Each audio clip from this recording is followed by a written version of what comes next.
Stellar Transformations, episode 29.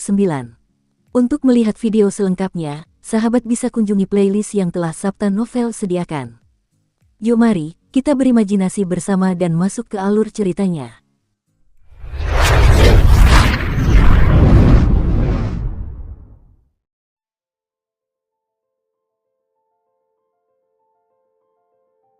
Matahari mulai terbenam ke arah barat. Di jalan raya dataran yang melintasi dua kabupaten di wilayah utara, sepasukan pasukan bergerak maju tanpa henti bagaikan naga pengembara yang berkelok-kelok. Saking panjangnya, ujung lainnya tak terlihat pada pandangan pertama. Para prajurit berjalan beriringan dengan cepat, berempat, dan langkah-langkah panjang. Setiap prajurit di pasukan ini bersemangat dan memiliki aura membunuh yang samar-samar. Ini adalah pasukan reguler klan Qin. Setelah bertarung melawan binatang buas di alam liar selama beberapa tahun, mereka memang tangguh. Meskipun kuat, seorang prajurit di pasukan ini sama sekali tidak menakutkan. Yang menakutkan adalah, di pasukan ini, prajurit sekuat dia berjumlah 10.000. Dua kelompok khusus di dekat Jenderal Zhao Yunxing sangat tangguh. Salah satunya hanya terdiri dari 1.000 prajurit yang dilatihnya menggunakan metode latihan batas dan teknik internal, sementara yang lainnya terdiri dari pengawal pribadinya yang hanya berjumlah 300 orang. Kedua kelompok tangguh ini adalah kartu truf di tangan Zhao Yunxing. Di antara kedua kelompok itu berdiri seekor singa berambut merah, yang tampak seolah-olah seluruh tubuhnya terbakar. Zhao Yunxing menunggangi singa berambut merah ini dan mengawasi situasi umum dari tengah pasukan. Jenderal, kita akan tiba di kota Lanshan hanya dalam 1 jam. Pangeran Penakluk Utara telah menyiapkan perkemahan yang bagus untuk kita. Setibanya di sana, kita bisa langsung menginap dan beristirahat di kota Lanshan, kata seorang cendekiawan yang menunggang kuda merah tua kepada Zhao Yunxing. Zhao Yunxing mengangguk sambil tersenyum, Suelan, kali ini kita diatur untuk memasuki dua wilayah utara terakhir, sepertinya Yang Mulia punya rencana sendiri. Cendekiawan itu berkata sambil mengangguk, di antara 3 pasukan yang meminjam jalur dari dua wilayah utara kali ini, pasukan Anda tidak diragukan lagi yang paling kuat dalam hal serangan, tetapi Yang Mulia tetap membiarkan pasukan Jenderal Sima dan pasukan Jenderal Ouyang memasuki dua wilayah utara terlebih dahulu. Meskipun cukup kuat dalam serangan, mereka dikenal karena pertahanannya. Yang Mulia pasti punya alasan kuat untuk membuat pengaturan seperti itu. Zhao Yunxing mengangguk, pasti ada alasan di balik pengaturan Yang Mulia. Ada banyak hal yang belum bisa kita pahami saat ini, tetapi beberapa bulan kemudian kita akan menyadari niat Yang Mulia. Yang Mulia pasti sudah lama menantikan hari ini. Ketika berita bahwa para bandit air hitam tiba-tiba berubah haluan dan menjadi pasukan klan Qin menyebar, semua orang sangat mengaguminya. Cendekiawan itu jelas juga sangat menghormati Qin De. Setelah itu, Zhao Yunxing dan pasukannya memasuki dua daerah wilayah utara. Saat ini, langkah pertama dari rencana pinjaman jalan yang disepakati Qin De dan Sangguan Hong dalam pertemuan rahasia mereka telah dilaksanakan dengan sempurna. Sebanyak 300.000 pasukan klan Qin telah tiba di dua wilayah utara. Tentu saja, berdasarkan perjanjian ini, Sangguan Hong tidak perlu mengerahkan pasukannya untuk menyerang bersama dan hanya perlu memasok beberapa material kepada pasukan klan Qin. Sekarang situasi baru telah muncul di Kerajaan Chu. Di selatan, setelah menduduki beberapa kota di Kabupaten Leisue, 300.000 pasukan air hitam menghadapi klan Mu dari 3 kabupaten wilayah selatan.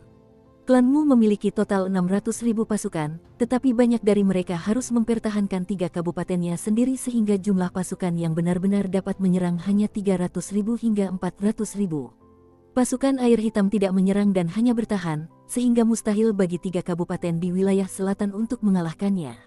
Lagi pula, untuk merebut kota-kota berbenteng, umumnya pihak penyerang harus mengalahkan pihak yang bertahan beberapa kali lipat jumlahnya. Di barat, ketiga marsal, Qin Feng, Fu Bing, dan Jiang Tao, telah menempatkan pasukan mereka di Kabupaten Leisue, yang berbatasan dengan Kabupaten Sangke milik klan Xiang dan Kabupaten Bacu, tempat ibu kota klan Xiang berada. 300.000 pasukan mereka sedang menghadapi klan Xiang. Pada saat yang sama, 50.000 pasukan harimau ganas juga telah memasuki Kabupaten Leisue. Sedangkan untuk bagian utara, di dua kabupaten di wilayah utara, saat ini 300.000 pasukan klan Qin berbaris tanpa henti, mencari cara untuk menuju barat. Jelas mereka sedang bersiap untuk menyerang Kabupaten Zhenyang, salah satu dari 4 kabupaten klan Xiang, dari wilayah utara. Klan Qin telah mengerahkan sebagian besar pasukannya ke 3 arah tersebut, sehingga hanya menyisakan 150.000 pasukan di 3 daerah wilayah timur. 50.000 dari 150.000 pasukan ini merupakan anggota Garda Terlarang Klan Qin, korps yang khusus melindungi markas Klan Qin dan memiliki kemampuan tempur yang sangat kuat. Klan Xiang, bagaimanapun, tidak melakukan gerakan besar apapun. Tindakan mereka sangat sederhana, hanya meningkatkan pertahanan di wilayah perbatasan Kabupaten Lei Sui. Pada akhirnya, jumlah pasukan di wilayah ini mencapai 400.000. Meskipun pasukan Klan Qin yang menghadapi mereka hanya berjumlah 350.000, pasukan ini sebenarnya memiliki kemampuan tempur yang luar biasa. Terlebih lagi, 50.000 dari 350.000 pasukan ini adalah korps harimau ganas. Klan Xiang juga menempatkan 200.000 tentara di Kabupaten Zhenyang yang berbatasan dengan 2 kabupaten wilayah utara. Sedangkan untuk Kabupaten Sangke yang berbatasan dengan Klan Mu, tidak ada yang perlu dikhawatirkan sehingga Klan Xiang mempertahankannya hanya dengan 30.000 pasukan. Klan Xiang juga memiliki hampir 400.000 pasukan lagi, yang sebagian besar ditempatkan di perbatasan dengan Kerajaan Han. Kerajaan Han tidak ikut campur, tetapi persiapan harus dilakukan jika terjadi. Awalnya, Klan Xiang mengumumkan secara terbuka bahwa mereka memiliki 800.000 pasukan, tetapi kenyataannya mereka memiliki 1 juta pasukan. Kini, semua kekuatan mereka telah terungkap. Di dataran luas yang ditempati oleh tentara, banyak tenda militer yang terlihat jelas. Di tengah tenda yang tampak biasa saja, Jenderal Sima, Jenderal Ouyang, tuanku ingin aku bertanya mengapa kalian berdua tiba-tiba mendirikan kemah alih-alih melancarkan serangan padahal sekarang hanya tinggal 1 hari perjalanan lagi sebelum mencapai Kabupaten Zhenyang, wilayah Klan Xiang. Zhuang Jun, tokoh nomor 2 di 2 wilayah utara, setia dan berbakti kepada Sangguan Hong. Ia telah menyelamatkan Sangguan Hong beberapa kali. Sima Yang dan Ouyang Zi bertukar pandang, lalu Ouyang Zi berkata sambil tersenyum menghibur, "Saudara Zhuang Jun, tolong beritahu tuanmu bahwa ini adalah rahasia militer Klan Qin. Rahasia ini tidak boleh diberitahukan kepada siapapun. Setelah perang berakhir, tuanmu akan otomatis tahu." Zhuang Jun sedikit mengernyit rahasia militer. Hanya menggunakan alasan ini untuk memecatnya. Jenderal Sima, Jenderal Ouyang, tuanku berkata bahwa kali ini klan Sangguanku dan Klan Qin akan bergabung. Jika kalian tidak yakin dapat menembus pertahanan Kabupaten Zhenyang, klan Sangguanku dapat membantu kalian dengan 200.000 pasukan. Setelah berkata demikian, Zhuang Jun menatap Sima dan Ouyang. Namun, kedua jenderal itu tetap tersenyum seperti sebelumnya. Sepertinya mereka tidak terkejut dan tidak peduli dengan kata-katanya. Mengalahkan Kabupaten Zhenyang sama sekali tidak sulit. Alasan kita belum bertindak adalah rahasia militer. Terserah pasukan Klan Qin untuk memutuskan kapan akan menyerang, jadi Pangeran Penakluk Utara tidak perlu khawatir. Namun, kita harus berterima kasih kepadanya atas niat baiknya, kata Sima Yang. Setelah mengevaluasi situasi, Zhuang Jun tidak punya pilihan selain pergi. 10 hari kemudian, pasukan Sima dan Ouyang, yang berjumlah 200.000 pasukan, tiba-tiba masih bertahan di dataran dan belum bergerak maju. Selama 10 hari terakhir, mereka telah menghabiskan banyak perbekalan dan material. Zhuang Jun datang lagi. Jenderal Sima, Jenderal Ouyang, sudah 10 hari. Pasukan kalian belum maju selangkah pun dalam 10 hari penuh. Tuanku mulai meragukan ketulusan Klan Qin kalian. Kalian tetap di sini tanpa menyerang atau mundur, apa yang sebenarnya ingin kalian lakukan? Mungkinkah Klan Qin telah melupakan perjanjian itu? Zhuang Jun sedikit marah. Sima yang langsung berdiri dan berkata sambil tersenyum, "Silakan duduk, Saudara Zhuang Jun. Tidak perlu marah seperti itu. Klan Qin tulus. Kalau kami tidak tulus, kenapa kami harus lari sejauh ini?" Setelah duduk, Zhuang Jun berkata, "Klan Qin Anda telah mempertahankan Kabupaten Lei Sui dengan pasukan yang besar, tetapi belum menyerang. 200.000 pasukan Anda di sini juga belum beraksi. Di belakang, 100.000 pasukan Jenderal Zhao Yunxing juga bergerak sangat lambat. Tuanku curiga bahwa Anda diam-diam bernegosiasi dengan Klan Xiang, sementara mengabaikan 2 kabupaten di wilayah utara. Anda boleh pergi sesuka hati, tetapi 2 kabupaten di wilayah utara berada di sebelah Klan Xiang. Ketika saatnya tiba, kita harus menanggung amukannya." "Haha, bernegosiasi. Bagaimana mungkin Klan Qin bernegosiasi dengan Klan Xiang? Tolong kembali dan minta Pangeran Penakluk Utara untuk berhenti khawatir. Dalam 5 hari, kami akan memberinya penjelasan," kata Ouyang Zi sambil tersenyum. 5 hari. Zhuang Jun sedikit mengernyit lalu mengangguk, "Baiklah, 5 hari. Tuanku dan aku akan menunggu kabar baikmu dengan tenang." Setelah berkata demikian, Zhuang Jun langsung berbalik dan pergi. Di saat yang sama, pengawal pribadinya juga pergi bersamanya. 5 hari. Ouyang, 5 hari terlalu singkat, kata Sima yang sambil menatap Ouyang Zi. Ouyang Zi berpikir sejenak lalu berkata, aku juga tidak begitu paham, tapi karena ini perintah militer rahasia yang mulia, kita hanya perlu mematuhinya dengan tenang. Yang mulia pasti punya bidak catur rahasia lainnya. Sima, jangan lupa tuan kita sangat tangguh. Sima yang juga mengangguk sedikit. Sebagian besar jenderal pada generasi ini dipromosikan langsung oleh Qin De sehingga mereka sangat loyal kepadanya. Kota Suejing adalah basis klan Sangguan. Di sebuah rumah halaman kecil yang sangat biasa di kota Suejing, Zhuang Jun saat ini sedang berada di salah satu ruangan di rumah tersebut. Rumah ini bukanlah tempat yang luar biasa. Malahan, di sanalah seorang simpanan Sangguan Hong tinggal. Yang mulia, Zhuang Jun berdiri di luar tirai manik-manik dan berkata dengan hormat. Melalui tirai manik-manik, samar-samar terlihat ada orang-orang yang tidur di tempat tidur besar di bawah jaring kain muslin di dalam ruangan. Oh, apakah itu kau, Zhuang Jun? Tunggu aku berpakaian. Suara Sangguan Hong terdengar dari dalam. Yang mulia, tidurlah lebih lama lagi. Sebuah suara malas terdengar. Sangguan Hong berkata sambil tersenyum, Xiao Sui, jangan bertingkah buruk. Aku punya urusan penting. Setelah Sangguan Hong selesai berbicara, wanita itu berhenti mengganggunya. Tak lama kemudian, setelah berpakaian rapi, Sangguan Hong keluar. Wanita itu, yang kini juga berpakaian lengkap, berjalan keluar bersamanya. Saat ini, wanita simpanannya masih berwajah kemerahan. Seluruh tubuhnya memancarkan aura malas. Ia meringkuk di samping Sangguan Hong seperti anak kucing. Yang mulia, Zhuang Jun memberi isyarat kecil dengan matanya. Xiao Sui, kamu bisa keluar dulu. Ada hal penting yang harus kubicarakan dengan Zhuang Jun. Sangguan Hong menepuk tangan Yan Sui, lalu dengan santai mengeluarkan gelang giok ungu dari sakunya dan meletakkannya di tangan Yan Sui. Setelah menerima gelang giok ungu itu, Yan Sui mencium Sangguan Hong. Baru sekarang ia pergi sambil tersenyum. Pengawal pribadi di luar segera menutup pintu kamar. Kini hanya tersisa dua orang, Zhuang Jun dan Sangguan Hong, di dalam kamar. Yang mulia, saya melakukan perjalanan lagi ke kamp militer untuk bertemu Jenderal Ouyang dan Jenderal Sima, kata Zhuang Jun. Oh, bagaimana mereka menjelaskan kenapa mereka tidak melakukan apa-apa selama 10 hari? Jangan bilang itu rahasia militer atau omong kosong semacam itu lagi, kata Sangguan Hong sambil tertawa dingin. Sesuai rencana rahasianya dan klan Siang, ketika pasukan klan Qin menyerang Kabupaten Zhenyang, klan Sangguan akan menusuk pasukan klan Qin dari belakang. Pada saat itu, karena klan Sangguan tiba-tiba akan berganti pihak sementara klan Qin sedang berperang melawan klan Siang, pasukan klan Qin akan terjerumus ke dalam kekacauan dan karenanya akan dikalahkan dalam satu serangan. Namun, ketika pasukan klan Qin hanya berjarak 1 hari perjalanan dari Kabupaten Zhenyang, pasukan itu tiba-tiba berhenti.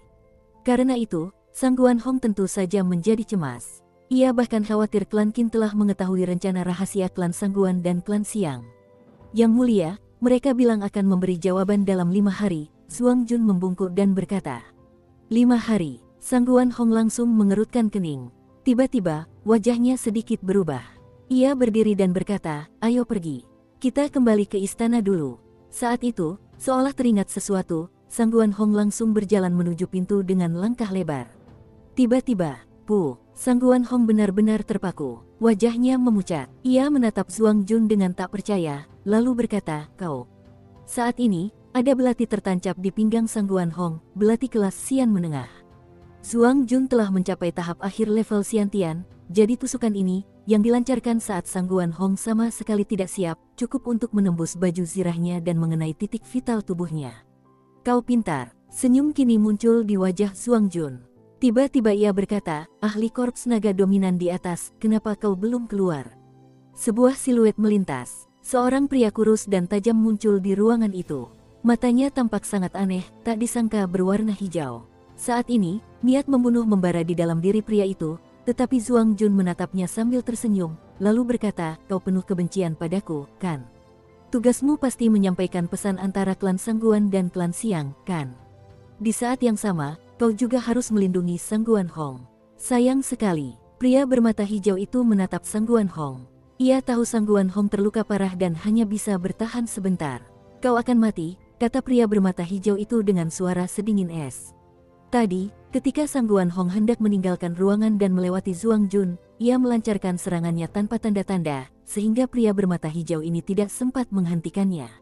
Akibatnya, Sangguan Hong terluka parah dan akan segera mati.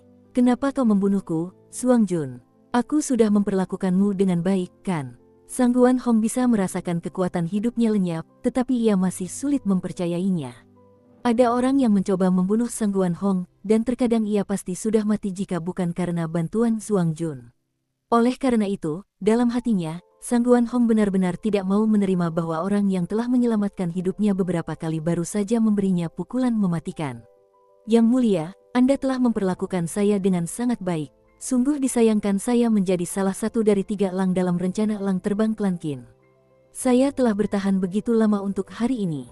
Saya telah membunuh Anda karena sekarang setelah kematian Anda, Klan Qin pasti akan dapat menguasai seluruh pasukan dari 2 wilayah utara. Dukung terus channel YouTube Sabta Novel.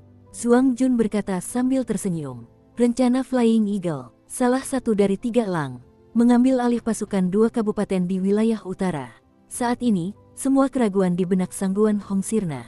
Kini ia mengerti segalanya. Ia tahu beberapa putranya pada dasarnya tak akan sebanding dengan Zuang Jun.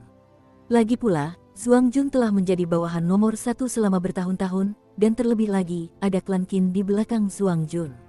Yang terpenting adalah, rencana elang terbang Klan Qin sangat mengerikan.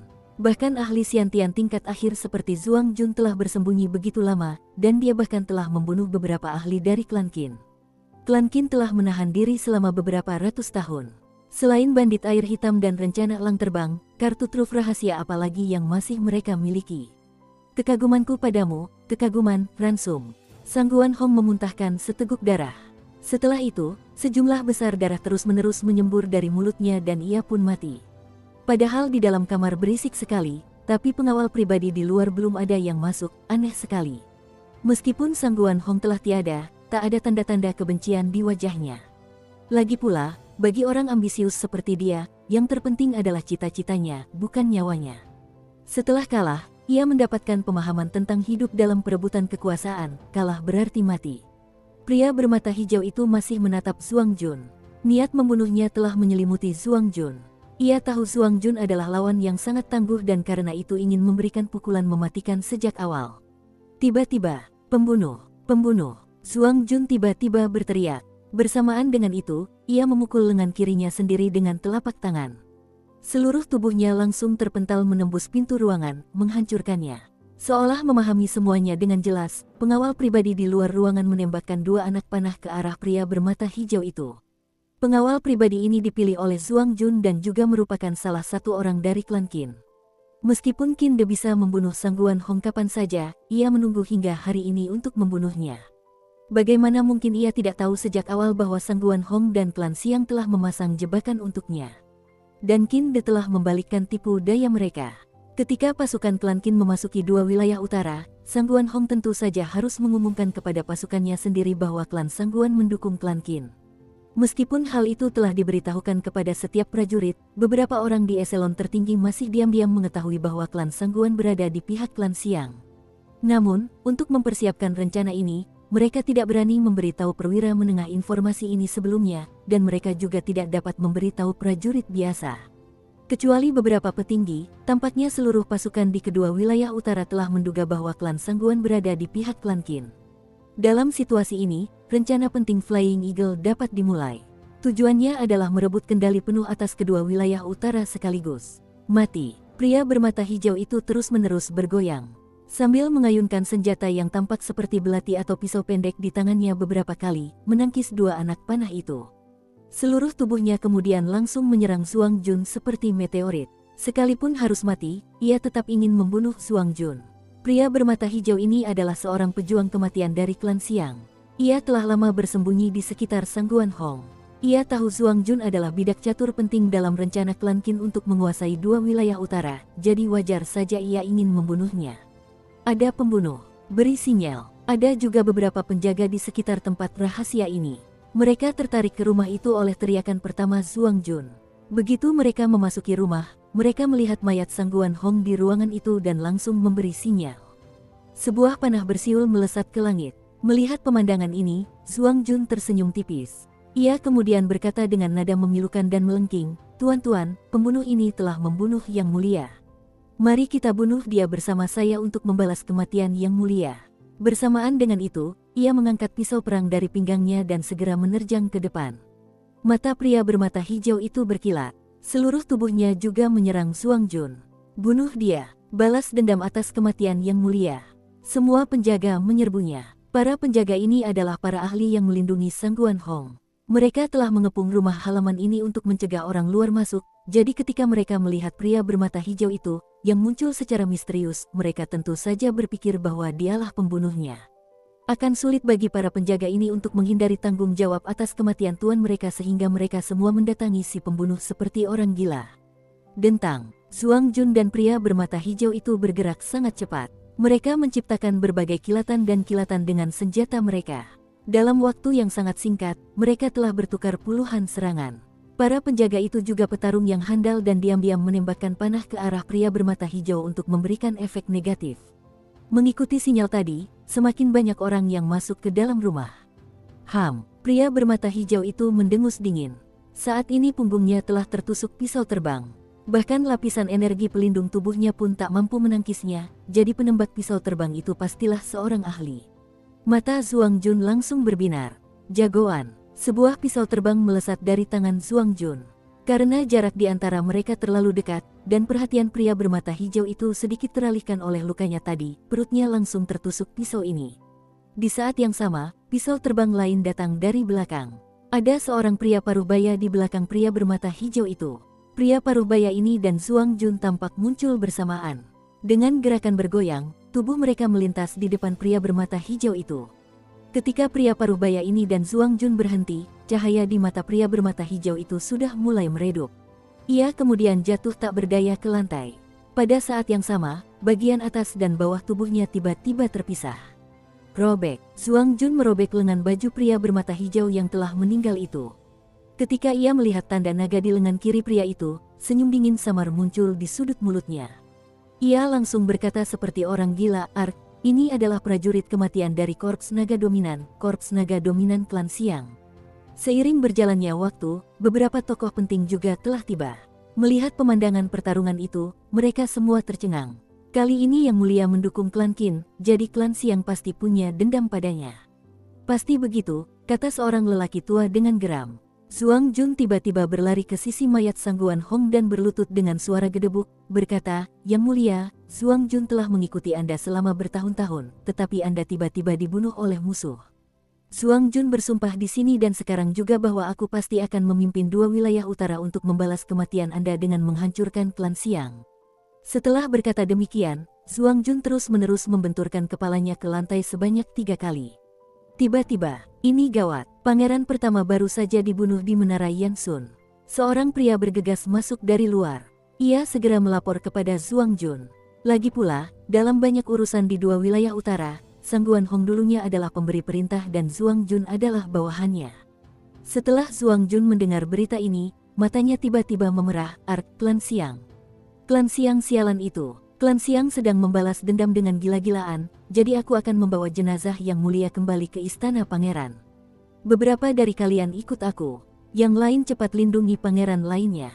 Teriak Zuang Jun. Baik, Tuan. Para pengawal pribadi di tempat kejadian segera berlutut dan berkata, kedua kabupaten di wilayah utara telah menjadi sangat kacau. Pembunuhan terus terjadi, menewaskan beberapa tokoh penting klan Sangguan. Bahkan Zuang Jun terluka parah.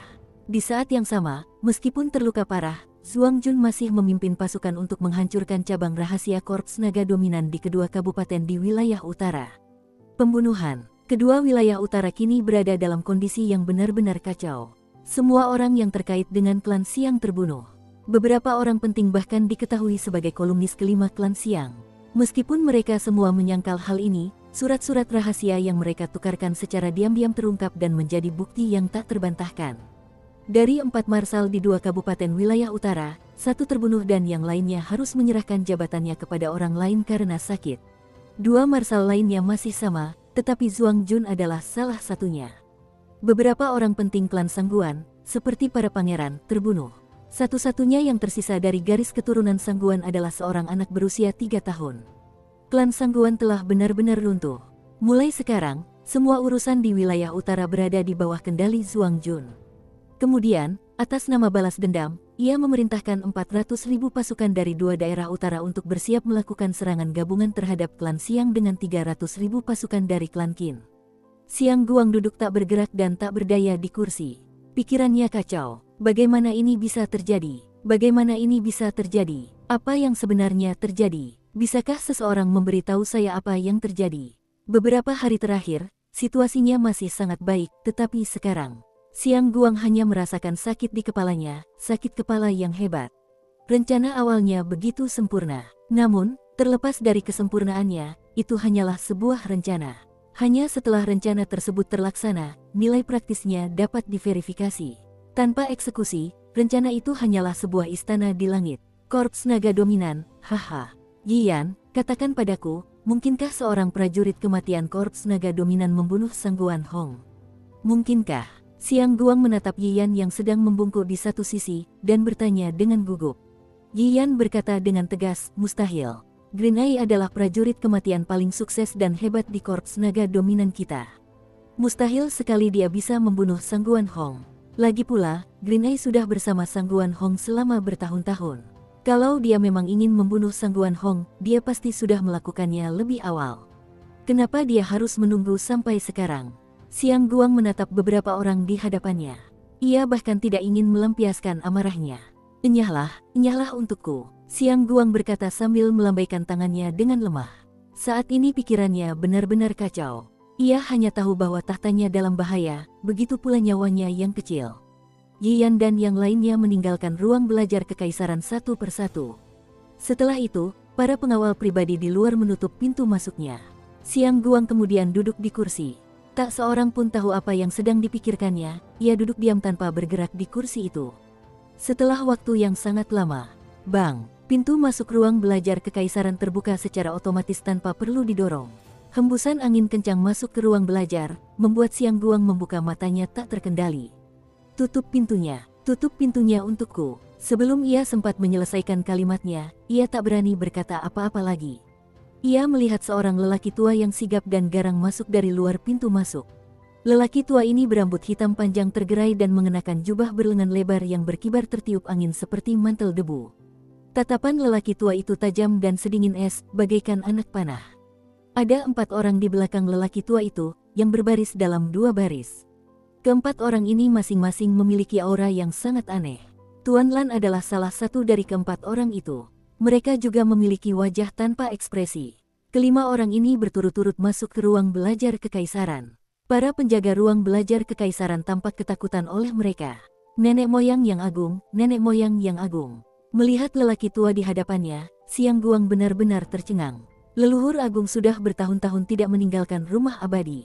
Kalaupun dia keluar, mungkin Siang Guang tidak akan tahu. Setidaknya leluhur agung belum pernah keluar dari rumah abadi untuk menemuinya sebelumnya. Siang Guang tiba-tiba terbangun kaget. Ia langsung berdiri dan berlutut, sambil berkata, leluhur agung. Bagus, kerajaan klan Siang kita telah diwariskan selama hampir 1000 tahun. Tetapi hanya dalam beberapa bulan, setengahnya telah hilang. Kaisar macam apa kau ini? Leluhur agung menegur Siang Guang dengan dingin. Ia pada dasarnya tidak menunjukkan belas kasihan. Siang Guang langsung berkeringat dingin. Ia tahu betul bahwa lelaki tua itu hanya perlu memberi perintah dan tahta tidak akan lagi menjadi miliknya. Di klan Siang, leluhur agung ini bagaikan dewa di hati setiap anggota klan. Leluhur agung, aku tidak bisa disalahkan untuk itu. Kau juga tahu betapa kuatnya klan Qin. Lagi pula, dilihat dari kasus bandit air hitam, jelas mereka sudah mempersiapkan diri selama ratusan tahun. Lagi pula, kali ini, aku tidak yakin apakah prajurit kematian itu sudah gila, tetapi dia tiba-tiba membunuh Sangguan Hong. Siang Guang berkata dengan tergesa-gesa. Sekarang pikirannya benar-benar kacau. Dia hanya tahu dia harus menghindari tanggung jawab. Diam, mata leluhur agung berkilat dingin. Seluruh suasana di ruang belajar kekaisaran terasa dingin. Hati Siang Guang langsung bergetar. Ia tak berani berkata apa-apa lagi. Kau tidak bisa disalahkan. Kau pikir aku tidak tahu apa yang kau lakukan di kediaman Pangeran Penakluk Timur? Jika putri klan Qin tidak tewas dalam insiden itu, bagaimana mungkin semuanya jadi begini? Kata lelaki tua itu dengan marah. Meskipun Siang Guang ketakutan di dalam hatinya, mulutnya masih berkata, tapi bukankah klan Qin telah mempersiapkan diri selama beberapa ratus tahun?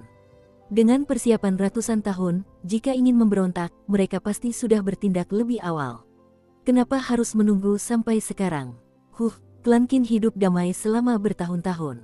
Setelah ratusan tahun, mereka tidak lagi berpikir untuk memberontak. Kalau bukan karenamu, kenapa mereka ingin memberontak lagi? Leluhur agung dengan dingin menegurnya. Siang Guang tidak berani melanjutkan perkataannya. Lupakan saja, klan Qin memang berhati busuk. Insiden yang kau sebabkan hanyalah pemicu. Tapi memilihmu sebagai kaisar, ayahmu benar-benar picik. Kau pikir pendekar maut itu membunuh Sang Guan Hong? Sekarang dua wilayah utara dikuasai Zhuang Jun. Dia bahkan membiarkan klan Qin memimpin pasukan di wilayah-wilayah ini. Jelas klan Qin yang merencanakan semua ini. Zhuang Jun juga salah satu anak buahnya. Kalau kau saja tidak bisa melihat rencana kecil ini, kau sebagai kaisar hanya akan merugikan kerajaan klan Xiang, kata lelaki tua itu dengan marah. Xiang Guang terdiam bagaikan batu. Mulai sekarang, setiap keputusan tentang perang akan kubuat sendiri. Selama waktu ini kau harus merenungkan kegagalanmu. Kembalilah ke tempat peristirahatanmu dan lakukanlah sekarang. Hanya dengan satu perintah, lelaki tua itu langsung melucuti kekuasaan kekaisaran Xiang Guang. Xiang Guang terkejut karena leluhur agung tidak secara pribadi mengawasi urusan keluarga kerajaan selama bertahun-tahun. Namun, mengingat situasi saat ini, jelas dia tidak bisa lagi berdiam diri. Setelah itu, hati Xiang Guang dipenuhi kebahagiaan. Seluruh situasi saat ini sedang kacau, jadi ia tidak ingin menghadapinya. Jika leluhur agung yang mengatur semuanya, ia sendiri akan senang. Ia langsung berkata, kalau begitu aku akan kembali untuk merenungkan diriku sendiri. Setelah berkata demikian, Xiang Guang segera meninggalkan ruang belajar kekaisaran. Mulai sekarang, ia hanya akan menjadi kaisar tituler. Lelaki tua itu berbalik dan melihat keluar ruangan. Tatapannya seolah menembus udara. Klan Qin, aku ingin melihat trik apa yang kalian miliki. Jangan paksa aku menggunakan cara terakhir. Jika aku harus menggunakannya, meskipun aku menang, tidak akan ada kesenangan. Senyum dingin samar muncul di sudut mulut lelaki tua itu. Dengan rambut tergerai dan jubahnya berkibar, seluruh tubuhnya diselimuti aura supremasi. Tuan Lan dan ketiga ahli lainnya berdiri di satu sisi di belakang leluhur agung, tidak berani mengganggunya. Terlepas dari betapa kacaunya situasi di kerajaan Chu saat ini, Qin Yu dan Xiao Hei berlatih sepenuh hati di alam liar. Sepengetahuan Qin Yu, masih ada 2 tahun lagi sebelum klan Qin berperang, jadi wajar saja jika ia tidak terburu-buru. Karena itu, dalam perjalanan pulang, ia juga menghabiskan waktu berlatih keras. Saat ini, Qin Yu dan Xiao Hei sedang melewati hutan belantara yang tampaknya tak berbatas. Qin Yu mengenakan celana panjang di bagian bawah tubuhnya dan kaus dalam tanpa lengan di bagian atas tubuhnya, yang membuat otot-otot tubuhnya bagian atas terlihat jelas. Pakaian-pakaian ini berasal dari kamar tidur di lantai 2 Lei Mountain House. Saat Qin Yu pertama kali tiba di Lei Mountain House, semua pakaiannya telah rusak parah. Kemudian, ia menemukan beberapa pakaian di kamar tidur. Benua Qianlong juga memiliki pakaian yang terlihat seperti celana panjang dan kaus dalam tanpa lengan ini. Hanya saja, pakaian-pakaian ini terbuat dari bahan yang sangat aneh. Tanpa diduga, pakaian-pakaian ini dapat dipersonalisasi dengan darah layaknya senjata suci, dan pertahanannya pun sangat kuat. Setelah dipersonalisasi dengan darah, Qin Yu merasa sangat nyaman memakainya. Karena tidak ingin terus-menerus telanjang atau mengenakan kulit, ia terus memakainya sejak saat itu. Kaki Qin Yu seakan tak menyentuh tanah. Ia melesat menembus hutan bagai kilat. Tiba-tiba, Qin Yu yang bergerak maju dengan sangat cepat, terhenti. Xiao Hei pun langsung berhenti. Ada aura binatang iblis. Itu tahap Jindan. Seorang pria dan seekor elang menatap lurus ke depan. Mereka sama sekali tidak berniat menghindarinya. Seorang wanita seksi bergaun ungu kemudian muncul di hadapan mereka. Tampak takjub melihat mereka, wanita bergaun ungu itu menutup mulut mungilnya yang semerah ceri dengan tangannya yang halus.